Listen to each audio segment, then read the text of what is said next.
Milestone ট্র্যাজেডিতে আহতদের চিকিৎসার জন্য সিঙ্গাপুর থেকে চিকিৎসক আনা হচ্ছে বলে জানিয়েছেন প্রধান উপদেষ্টার বিশেষ সহকারী অধ্যাপক ডক্টর সাইদুর রহমান। জানান, চিকিৎসকদের একটি দল আজ রাতের মধ্যেই ঢাকা পৌঁছাবেন। এদিকে আইএসপিআর জানিয়েছে, বিমান দুর্ঘটনায় মৃতের সংখ্যা ৩১ জনে পৌঁছেছে।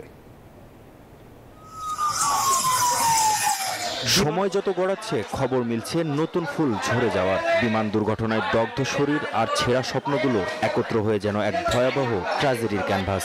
কারো প্রাণ পাখি উড়ে গেছে চিরতরে, কেউ কাতরাচ্ছে যন্ত্রণায়, আর কারো প্রাণের সন্তান এখন হাসপাতালে নিথর পড়ে আছে জীবন মৃত্যুর সন্ধিক্ষণে। সোমবার থেকেই এসব হৃদয় বিদারক দৃশ্যের সাক্ষী জাতীয় বার্ন ও প্লাস্টিক সার্জারি ইনস্টিটিউট। নিষ্পাপ শিশুদের আর্তনাদ দেখে কেঁদেছে পুরো দেশ। তাই তো সবাই তাকিয়ে আধুনিক চিকিৎসা সুবিধা, অভিজ্ঞ চিকিৎসক এবং জ্বলন্ত জীবন বাঁচানোর নিরলস প্রতিষ্ঠান বার্ন ইনস্টিটিউটের দিকে। মৃত্যুর সাথে লড়াই করছে ছোট ছোট হাত পা, যাদের এখনো ঠিকমতো জীবন বোঝার সুযোগও হয়নি। হাসপাতালের করিডোরে অশ্রুসিক্ত মুখগুলোর যেন প্রশ্ন, এই যন্ত্রণার শেষ কোথায়?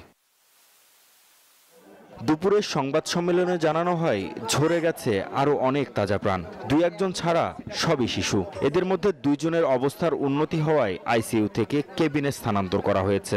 সংখ্যাটি এই মুহূর্তে আমরা যেটা বলেছি, আমাদের দিক থেকে বললে আমরা বলবো এটা 29, এবং সেক্ষেত্রে 15 জন সিএমএইচে, 10 জন এখানে। আমরা যেটা এর আগে যেভাবে বলেছি সেই সংখ্যাটাই থাকবে, এবং তার মধ্যে আনআইডেন্টিফাইড আমাদের মতে এখন পর্যন্ত 6।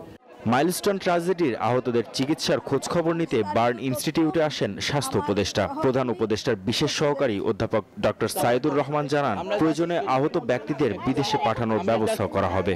ওনারা ওখান থেকে আরো যদি প্রয়োজনে জনবল পড়ে তাদের আনবে। যদি এমন কোনো বিশেষ সুবিধা প্রয়োজন হয় যেটি আমাদের এই হাসপাতালে নেই, সেটার জন্য ওনারা পেশেন্ট শিফট করানোর সুপারিশ করলে সেটা করা হবে। সংবাদ সম্মেলনে জানানো হয়, বিমান বিধ্বস্তের ঘটনায় আহতদের চিকিৎসার জন্য রাতেই ঢাকায় আসছেন সিঙ্গাপুরের একটি চিকিৎসক দল। আজকে রাত 10:40-এর দিকে সিঙ্গাপুর থেকে একটা টিম আসবে। এটা আমি কোট করছি, যারা সেন্ট্রালি মনিটর করছেন তারা ইভ্যালুয়েট করবে।